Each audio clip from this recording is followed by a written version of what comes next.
Cuando hablamos de sociedad hablamos demasiado en general. Existe la preocupación y de hecho en muchos planes educativos aparece siempre la formulación de que se debe educar en igualdad. Lo que ocurre es que lo que sí tenemos recogido en las leyes luego difícilmente pasa a muchas prácticas, ¿no? En el fondo los temas de igualdad siempre se quedan relegados a que haya un profesor, una profesora que por ejemplo se ocupe de plantear el tema en su propia clase. Es decir, se deja muchísimo al voluntarismo personal, a que sea transversal la educación en género, como se suele decir. Cuando tú dejas que una cosa sea transversal, corres el peligro de que al final tengas personas que acaben sus ciclos formativos sin haber estudiado nada de historia de las mujeres, nada de género, nada sobre temas de desigualdad. Entonces yo creo que eso sí que habría que corregirlo, porque la realidad que tenemos es que seguimos educando de manera diferente a los chicos y a las chicas, ¿no?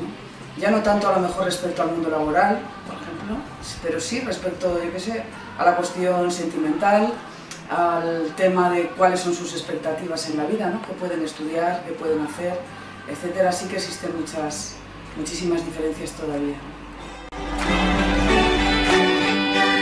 Los niños y las niñas no naturalizan, o sea, es la sociedad, en este caso sí, la que hace que se naturalice el sexismo. Y eso se produce desde las primeras comunicaciones que mantenemos con los bebés desde que nacen, ¿no? Cuando nacemos nos marcan, y nos marcan como en el género, nos marcan con los colores que nos ponen, ¿no? Los niños se visten de azul, las niñas de rosa, las niñas se nos marcan con los pendientes todavía hoy, pero experimentos que han hecho en Estados Unidos hicieron un experimento muy curioso, ¿no? Que era que se le da un bebé vestido de rosa y un bebé vestido de azul, el mismo bebé, a diferentes personas, a ver cómo, y analizaron cómo es la interacción que se produce con los bebés. Y se dieron cuenta que, claro, cuando tú das a alguien, mujer o hombre, nos da igual, un bebé vestido de azul, por ejemplo, se les dice cosas del tipo qué fuerte es, hay que ver qué energía tiene, cómo se intenta incorporar. La gente pone al bebé más vertical, que es una cosa curiosa, se le habla en un tono de voz más fuerte, mientras que cuando tú le das una niña, cuando la persona piensa que es una niña, se le habla de un tono de voz más bajo, se le dice qué mona es, qué rica es, qué ojitos tiene, etc. Es decir, se establece ya desde que nacemos una interacción distinta que ya está generalizada, ¿no? sobre los propios bebés. Entonces, digamos que los procesos de generización, ¿no? Que es una palabra bastante fea, se producen desde el momento en que nacemos. Y luego se reproducen en la escuela, en la socialización en el colegio, en las casas, y en el fondo en todo lo que es, en todos los medios de comunicación, por supuesto, en todo aquello que nos va educando. Los juguetes son una preparación para la vida adulta, ¿no? En el juego los niños y las niñas aprenden procesos que luego tienen que ver con lo que se espera de ellos en la vida adulta. A los niños, por ejemplo, se les favorece muchísimo que jueguen con coches, con motos, y ese proceso continúa así como naturalmente toda la vida, ¿no? Que jueguen al fútbol, el fútbol es un campo suyo, y a las niñas, bien es verdad que hoy día se cuestiona mucho el tema de las cocinitas, de los muñecos, de tal, pero en el fondo es una educación para los cuidados, ¿no? Para cuidar a los demás, que es en el fondo la educación más tradicional. Y claro que sigue siendo sexista, todos los años, si vemos cualquier catálogo de juguetes, no hace falta ni fijarnos en qué tipo de juguetes se nos está vendiendo, ¿no? Solamente con los colores que se utilizan a la hora de publicitar, vemos cómo siguen siendo muy sexistas, aunque hay muchos juguetes que hoy día se venden diciendo que no son sexistas. Pero por ejemplo, me parece que son en los clip, estos muñequitos así pequeñitos, me parece que no sé si fue el año pasado o el anterior, por ejemplo, publicitaron una serie de muñecos de mujeres científicas, que era la primera vez que aparecen a las mujeres haciendo de médicas, y de trabajando en la ciencia, ¿no? Cuando en la vida real, por ejemplo, la medicina es un campo completamente feminizado, estudian más mujeres y ejercen más mujeres. En cambio, los juguetes hasta hace muy poco, por ejemplo, esa posibilidad no existía, ¿no? Y es importante que aparezca eso como imaginario cuando somos pequeñas, ¿no? tenemos que hacer nosotros como educadores, como educadoras, primero tenemos que hacer un trabajo siempre con nosotras mismas, ¿no? Con nosotros mismos. Porque la verdad que el sexismo, y cuando digo sexismo es atribuir características diferentes a hombres y mujeres, que ese no es el problema, sino que el problema es como eres diferente por esto, te toca en la vida este papel, ¿no?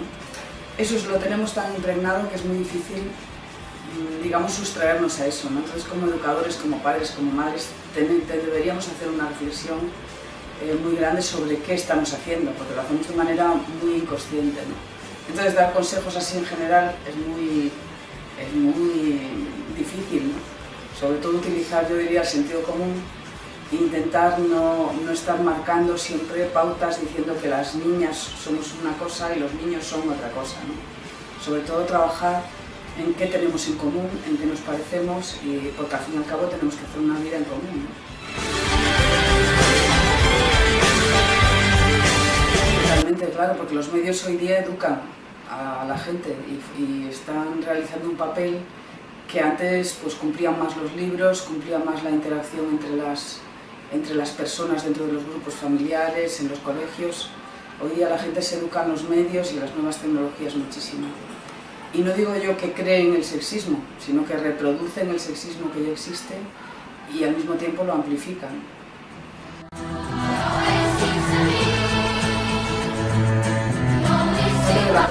De las propias universidades, es decir, donde se forma el profesorado, ahí deberíamos incidir mucho más, ¿no? Yo creo que todas las facultades deberían de tener por lo menos una asignatura que reflexionara, ¿no? Que hiciera reflexionar un poco a la gente que va a educar sobre cuestiones de género. Sería muy importante para alcanzar la igualdad. Si pensamos en facultades como estas, ¿no? que estamos trabajando sobre medios de comunicación, es que tampoco hay formación aquí. La hay en periodismo con una optativa, pero por ejemplo no la hay en publicidad, no la hay en imagen, o sea, gente que ahora mismo está produciendo digamos, textos mediáticos, no tiene ni siquiera una formación, ni una reflexión, ¿no? Ni una mirada crítica sobre lo que está haciendo en este sentido. Entonces sí sería importante, desde luego.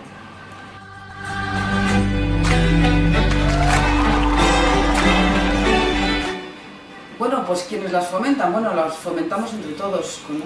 Cuando vivimos en un mundo estereotipado que se nos dice que las mujeres somos de una forma, los hombres son de otra, ¿no? Yo no creo que la gente, por ejemplo, los profesionales y las profesionales de publicidad, los publicitarios, bueno, pues sean especialmente sexistas, ¿no? Son tan sexistas como el resto de la gente.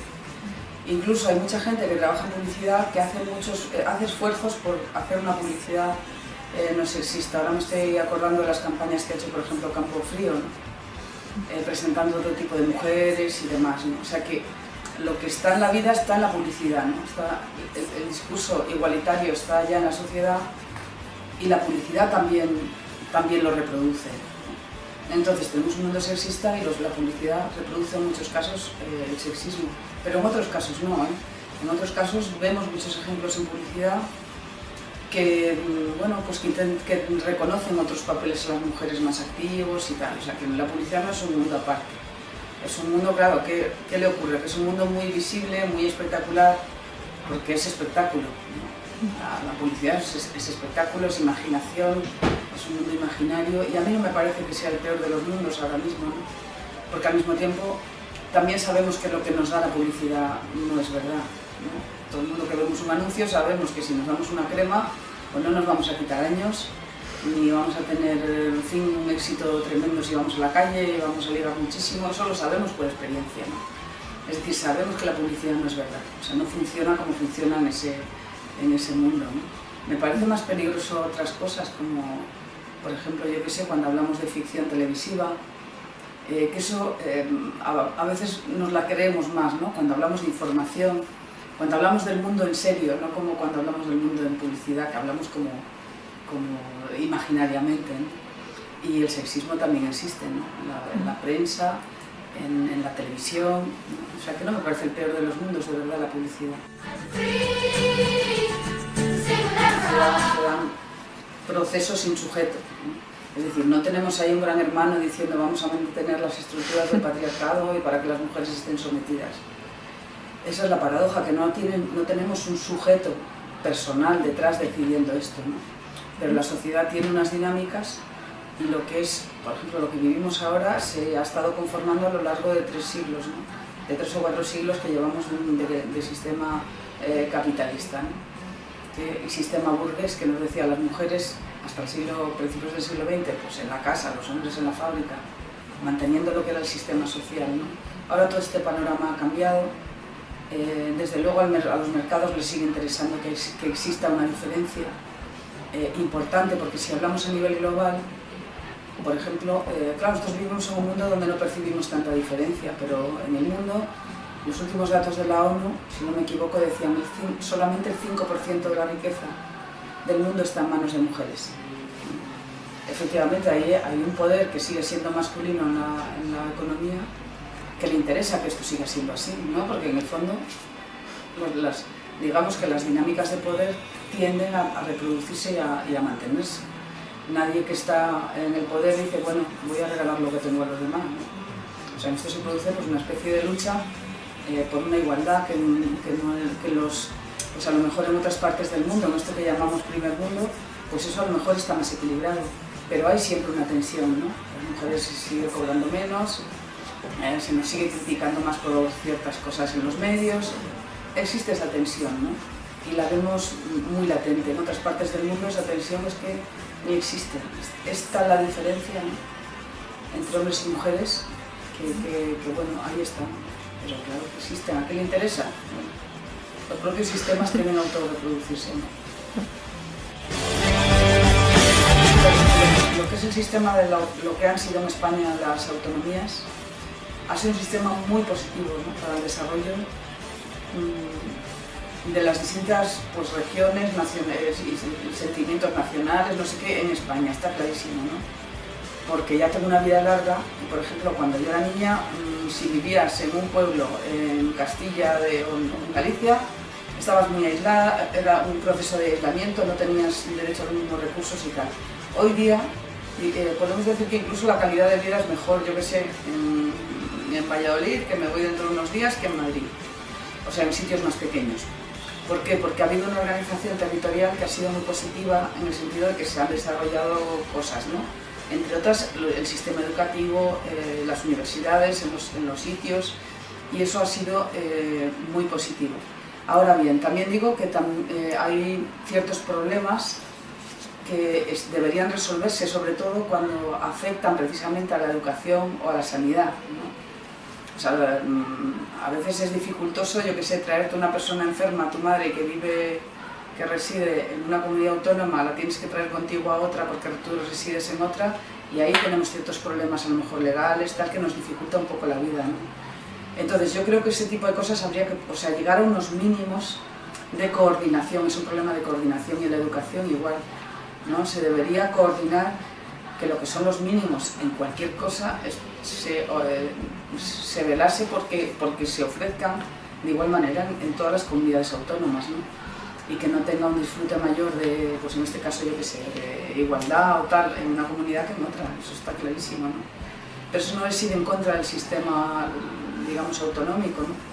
Que creo que es verdad que en la cercanía se gestionan mejor los recursos, ¿no? De cada sitio, no es ningún problema. Lo digo por eso del discurso que hay ahora de que malas las autonomías. Yo creo que han sido buenas las autonomías para el desarrollo del territorio español. Pero se hacen porque siempre se dice, bueno, cuando pensamos en neutro, ¿no? El lenguaje tendemos a pensar en llenar ese contenido siempre con hombres, ¿no? Entonces este tipo de medidas se hacen como para hacer presentes a las mujeres, ¿no? Que se nos haga con una falda, bueno, se nos puede hacer con un pelo largo, pero un pelo corto, o sea, en realidad es absurdo, ¿no? Porque efectivamente si nos dejaran en un estado natural absoluto, por decirlo así, ¿no? Sin el retoque físico que supone la cultura, ¿no? De cortarnos el pelo de una determinada manera, de peinarnos, no sé qué, seguramente no seríamos tan distintos, ¿no? Hombres y mujeres me refiero. No seríamos tan fáciles de identificar así como en una silueta, ¿no? Entonces, bueno, pues se hace para hacer presente a las mujeres, ¿no? Simplemente, efectivamente, se podría poner una palabra, se podría quitar y ya está, ¿no? Es una forma de decir, bueno, yo creo que son actos políticos, vamos a decirlo así, ¿no? Tienen el sentido y el interés de que la gente se pare y diga, ah, bueno, ¿por qué está esta mujer aquí? ¿Debe estar? ¿No debe estar? O sea, en el fondo nos hace reflexionar sobre el problema, ¿no? De que las mujeres no estemos presentes. No me parece mal en principio. El Congreso y ya está. O sea, el Congreso de los Diputados responde a una realidad antigua que ya hoy día no tiene sentido porque hay muchísimas mujeres en el Congreso. Entonces, lo que me extraña es que cause tanta irritación, porque para mí es evidente que se debería quitar del país, punto. Lo que pasa que vamos a ver, en el lenguaje hay una lucha política muy importante, ¿no? Y la vemos en estos casos, que la gente se pone irritadísima, mucha gente, cuando intentas que las palabras reflejen de manera más justa la realidad, que para eso sirven, ¿no? Y expresen la realidad. ¿Qué problema hay con el Congreso? El Congreso americano es el Congreso americano, no seríamos ni los primeros ni los últimos que llamamos Congreso al Congreso, porque tiene que ser diputados, o sea, pero eso nos da la idea hasta qué punto el tema de la igualdad es un problema ideológico.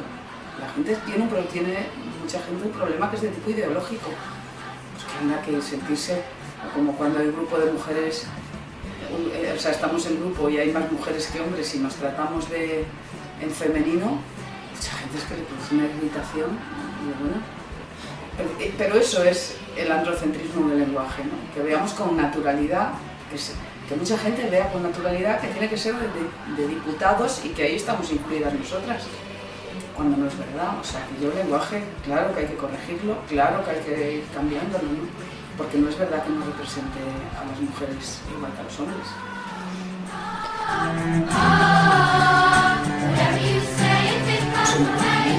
O sea, yo creo que la RAE, que hace cosas muy bien, y es una institución que hace cosas estupendas, ¿no?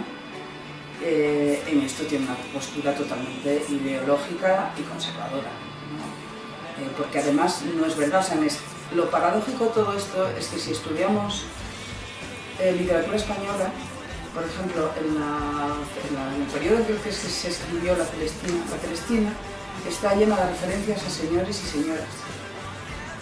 Es que eso existió en castellano, ¿no? Entonces, que ahora lo niegan por pura ideología, porque están defendiendo todo el rato que hombres, por ejemplo, es lo universal y que ahí nos incluimos señoras y señores, ¿no? Dentro de hombres. Y no es verdad, porque si yo hago la frase, por ejemplo, en la Edad Media muchos hombres se morían de parto. Es decir, si de verdad hombres fuera universal, podríamos entrar en la categoría de las mujeres, y no es verdad. O sea, el lenguaje no es cierto.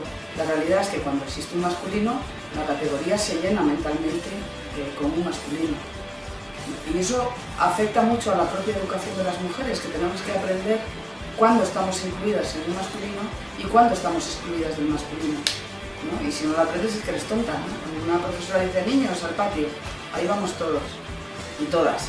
Cuando dicen niñas al fútbol, niños al fútbol, ellos saben que son solo ellos, pues solo ellos juegan al fútbol, ¿no? Es decir, ese proceso tenemos que aprenderlo nosotras, ¿no? Cuando estamos incluidas y cuando estamos excluidas de algo, ¿no? Y eso es importante, porque el lenguaje no es una descripción del mundo. Con el lenguaje construimos, en el fondo, en nuestra cabeza cómo pensamos sobre la realidad y demás, ¿no? Entonces estoy totalmente de acuerdo. Las mujeres hay que nombrarlas, porque no es verdad que estemos incluidas en ese neutro que llaman un neutro universal, o no lo llaman neutro universal, perdón, lo llaman masculino universal, ¿no? El masculino universal no es verdad que nos incluya siempre. Entonces es muy importante que se cite. Ellos no, la Real Academia ahora lo da como optativo, ¿no? Bueno, pues sí, se puede hacer tal, lo están dando como optativo, pero están haciendo una labor completamente conservadora. O sea, el otro día lo de que salió de Félix de Azúa, ¿no? Llamando a Ada Colau escalera, ¿no? La llamó esta señora. Pues fíjate, una cosa tremenda, o sea, un señor de la Academia que utilice esa palabra para insultar a una mujer, ¿no? En fin, ¿qué os voy a decir? Que solamente digo que hay otros países, todo el ámbito anglosajón, las reales academias no existen de la lengua. Pues el Instituto de Investigaciones Feministas tiene 25 años desde que se inició y surgió, bueno, pues de la mano de, en España, a partir del año 75, a partir de la transición, pues empezaron a organizarse grupos de mujeres, y tanto la vida social como la vida académica. La vida académica fue el instituto lo fundó, entre otras, también Celia Amorós, que es la gran teórica ha sido la gran teórica feminista española, y es una mujer que empezó a pensar sobre temas de filosofía, ¿no? Sobre todo sobre filosofía ilustrada, pensando cómo se establece la diferencia de hombres y mujeres y demás, ¿no? Entonces, bueno, pues se empezaron a organizar mujeres dentro del feminismo y dentro de la historia, del ámbito de la historia. Las historiadoras hicieron un grupo inicial y empezaron a hacer, pues, sesiones de debate, a escribir artículos, a escribir libros, y ese es el germen del instituto. En la actualidad participamos del instituto como más de 50 profesoras de la universidad, bueno, que nos encontramos ahí para, bueno, pues para poner un poco en común nuestro trabajo en cuestiones de género, ¿no? Estudios de género, y ahora mismo pues están representadas muchas áreas, ¿no? de trabajo de la universidad, pues desde esta propia facultad, desde los temas de comunicación a historia, tenemos algunas personas incluso de matemáticas, de filosofía, de derecho, o sea que tenemos un poco una representación grande de mujeres que desde sus propias áreas trabajan en algún aspecto sobre temas de igualdad. Trabaja en temas de género. Sí, desde facultad tenemos un profesor, y de sociología también tenemos un par de personas de profesores también.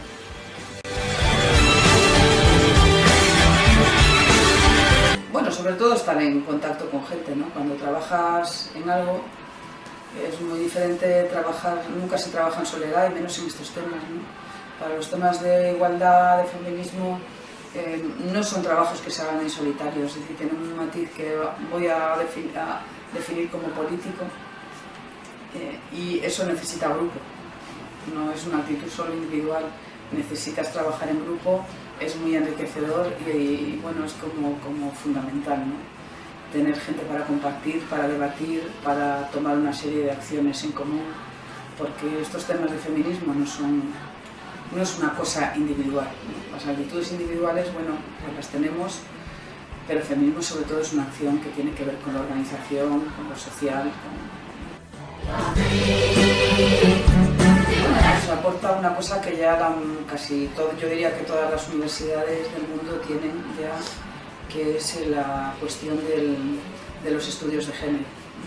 No existe ninguna facultad y este instituto en el fondo viene a suplir, ¿no? Lo que serían unos estudios más reglados que no existen de grado, ¿no? Y son estudios que hoy día dentro de las ciencias sociales en el mundo tienen muchísimo peso, ¿no? No hay ninguna universidad anglosajona, por ejemplo, que no tenga unos estudios de género formalizados de alguna forma, ¿no?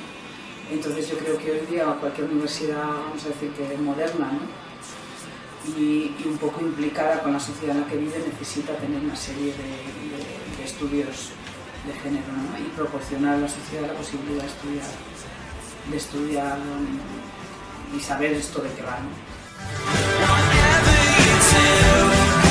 Nos cambia mucho, siempre hablamos de lo negativo, ¿no? Pero en 100 años, que por ejemplo, hace unos años, en el 11 me parece que fue, en el 2011, se cumplieron los 100 años de cuando se concedió el permiso a las mujeres para acceder a la universidad.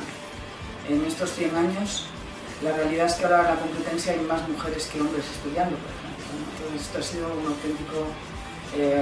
se ha producido un vuelco incluso de una realidad que existía hace 100 años o que existe ahora, ¿no?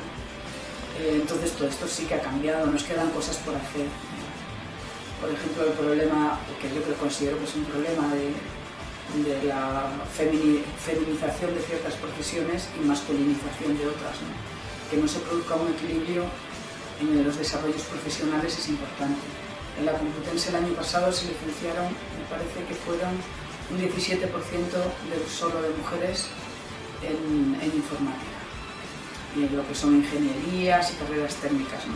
Por ejemplo, estos son mundos muy masculinizados. Yo creo que habría que trabajar Y esto hay que trabajarlo desde antes porque las mujeres nos incorporásemos más a este tipo de áreas, ¿no?